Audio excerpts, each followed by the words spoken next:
तू मग वृंदावनला गेला असशील ना? वृंदावनला पण मी केलं. कृष्णाचा अनुभव आला? येस, खूप खरं. जे गुरुजी होते, महाराजजी ज्यांना म्हणतात, ज्यांनी वृंदावनची बांधणी केलेली आहे, एक सुंदर भजन आहे, अच्युतम केशवम. त्याच्यामध्ये एक म्हण आहे, कौन कहते है भगवान आते नहीं, तुम मीरा के जैसे बुलाते नहीं. मीरासारखं कोण जेव्हा बोलवतं देवताला, आणि तेच त्यांनी केलेलं होतं. त्यांनी इतकी अपार भक्ती केली त्या कृष्णमूर्तीची की तिच्यामध्ये प्राण भरले गेले. तुम्ही कृष्णाला बोलवा, तो येतो. तुमची भक्ती तेवढी प्रबळ असली पाहिजे. तुम्ही आज पण वृंदावनला जा, ते कर्टन असं हे करतात, तुम्ही बघितलं असेल तर. ते कर्टन असं का करतात? कोणी भगवाननं इतकं बघितलं आणि त्यांनी खरंच त्यांना सोबत बोलवलं तर देव त्यांच्यासोबत निघून जाईल. आणि हे खूप खरं आहे. आणि देवता येतात.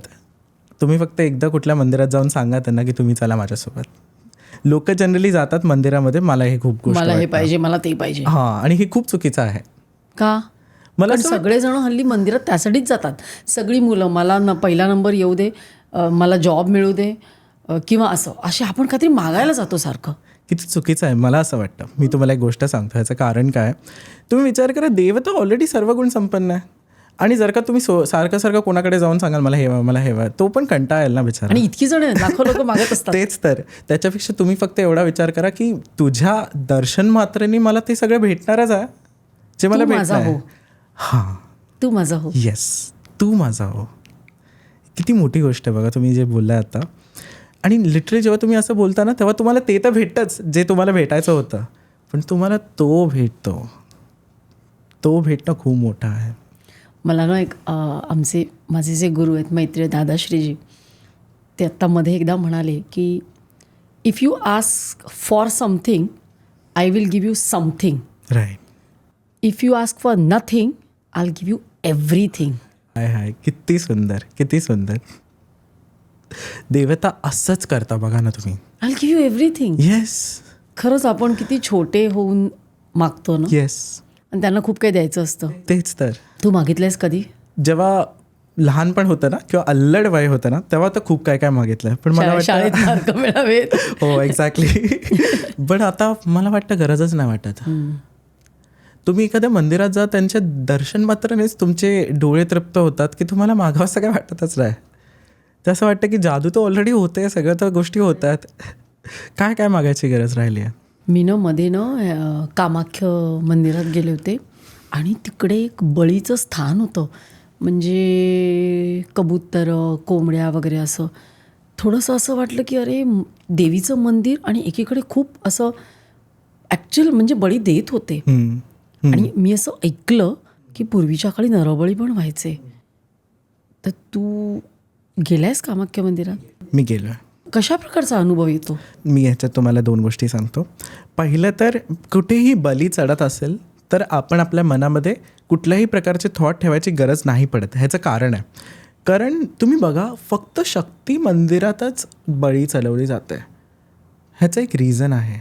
त्या बली शक्ती मंदिरात चढत आहेत म्हणून खूप सारे असंख्य असे आयामांमधल्या शक्ती आहेत ज्या शांत आहेत. हां, कामाख्या पीठावरती बळी चढते म्हणून असं विचार करा की त्यामधनं आज आपल्यावरती अटॅक नाही होता. मी सांगताना ही जी गोष्ट सांगते खूप गुप्त आणि खूप महत्त्वाची आहे. परत सांग. कामाख्या देवीवरती असं विचार करा, कामाख्या देवीवरती बली चढतात म्हणून आपल्याला जे नॉर्थ ईस्टमधनं संकट आली पाहिजे, जे अटॅक्स आले पाहिजे ते नाही होतात. काय संबंध? शक्तीमध्ये जेव्हा रक्त चढतं आणि जेव्हा ते रक्त चढतं शक्तीवरती, तर शक्ती आपोआप आपल्या अशा आयाम आणि डायमेन्शन्स क्रिएट करते जे कोणाच्या मनामध्ये नेगेटिव्ह ख्याल आहे, कोणाचा बली करायचा, मर्डर करायचा किंवा अटॅक करून कोणाला त्रास द्यायचा, त्यांच्या मनातनं पण तो थॉट निघून जातो. कारण तिला ऑलरेडी मिळालेलं. येस. आणि म्हणून ते महत्त्वाचं आहे. मला असं वाटतं अशा काही जागा आहेत जिकडे असे शक्ती मंदिर आज बनण्याची गरज आहे. देवतांची कृपा असेल तर ते आपोआप बनतील त्यांच्या टाईमला, बट ते खूप गरजेचं आहे. बली ही आपण जे बोलतो की चुकीचं आहे, बरोबर आहे, असा आपण विचार नाही केला पाहिजे. कारण नॉनव्हेज खाणारे खूप लोक आहेत, तर त्यांना तर असं नाहीच वाटलं पाहिजे. प्लस मी का बोलतोय स्पेसिफिक याचं कारण आहे की ते जे बलीचं रक्त आहे ना, ते जेव्हा देवीवरती चढतं ॲक्च्युअलमध्ये DNA हिशोबाने ते चढतं ना, ते आपोआप काही अशा शक्ती आहेत ज्या नेगेटिव्ह शक्ती ज्यांना शांत करतं.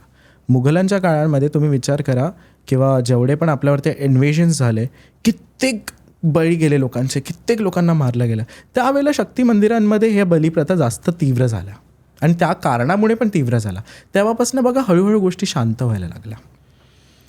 पण आता आपण जे ऐकतो किंवा वाचतो, मुघलांनी बरीच आपली मंदिरं उद्ध्वस्त केली. येस. हो ना. हो. आणि त्यातली बरीचशी मला असं वाटतं गाडली गेलेली पण आहेत आणि अजून ती बाहेर आलेली नाही आहे. तुला असे काही दिसतात का मंदिरं की की दे आर वेटिंग? येस, असे भरपूर मंदिरं आहेत ज्यांच्या ऊर्जा अजून हळूहळू बाहेर पडतात. आणि ह्याच्यात पण मला एक खूप इंटरेस्टिंग वाटतं, कितीही मुघल येऊ दे, कितीही अफगाली येऊ दे, पण सनातन शाश्वत सत्य नेहमी शाश्वत आहे. ती जी शक्ती आणि ऊर्जा आहे ती नेहमी शाश्वत आहे. आता कालांतराने असं होतं की काही शक्ती स्वतःहूनच चूज करतात डॉर्मेंट होण्यासाठी, शांत होण्यासाठी, आणि काही शक्ती स्वतःहूनच चूज करतात की हा माझा काळ आहे आणि मला आता ह्याच्यामध्ये जास्त यायचं आहे. कामाख्यासोबत असंच आहे. 20 वर्षांआधीपर्यंत कामाख्याने स्वतःला बंद केलं होतं. खूप कमीच लोक जात होती. आज कामाख्याने सोशल मीडिया थ्रू आणि प्रत्येक जागे थ्रू स्वतःला वाढवलं आहे, तिची शक्ती वाढवली आहे, ताकी ती अजून लोकांपर्यंत पोहोचून त्यांना तिची ऊर्जा देऊ शकेल. प्रत्येक मंदिर स्वतःची ऊर्जा प्रणाली स्वतः ठेवतं. देवतांचं जे वय असतं ना ते खूप मोठं असतं, आपल्या ह्युमन लाईफ स्पॅनपेक्षाही खूप मोठं असतं. प्लस त्यांचा इन्फ्लुएन्स आणि इम्पॅक्ट पण खूप मोठा असतो, हजारो लाखो लोकांपर्यंत पोहोचणारा. म्हणून देवता स्वतः डिसाईड करतात की त्यांना कधी आता दिसायचं आहे आणि कधी थोड्या टाईमसाठी शांत व्हायचं आहे. तुम्ही कामाख्याच्या बलीबद्दल बोलताय तर मी तुम्हाला एक गोष्ट अजून सांगतो. वास्तुशास्त्राच्या हिशोबाने जिकडे भैंसेची जी असते ना, महिष ज्याला बोलतो आपण, म्हैस, बफेल्लो म्हैस, त्याची जिकडे हे बली चढते ना कामाख्यामध्ये, ती जी जागा आहे ती वास्तुशास्त्राच्या हिशोबाने असुर नावाच्या देवतेची आहे. वास्तुशास्त्राच्या हिशोबाने असुर नावाच्या देवतेची आहे. आता असुरवरती महेश ह्याची बली चढते, महिषासुरची बली चढते. आपण असं बोलू शकतो, महिषासुरची बली चढते आणि एक्झॅक्टली असुरवरती चढते. सो ॲक्च्युअलमध्ये ती जागा खूप महत्त्वाची जिकडे बली चढते. ती रँडमली कुठेही नाही चढत आहे, ती एका स्पेसिफिक स्पॉटवर चढते. आणि तो जो असुर आहे ती त्या असुरला शांत करण्यासाठी चढते. आणि कारण तो असुर तिकडे शांत आहे म्हणून सगळं आभामंडल शांत आहे, आपण असं बोलू शकतो.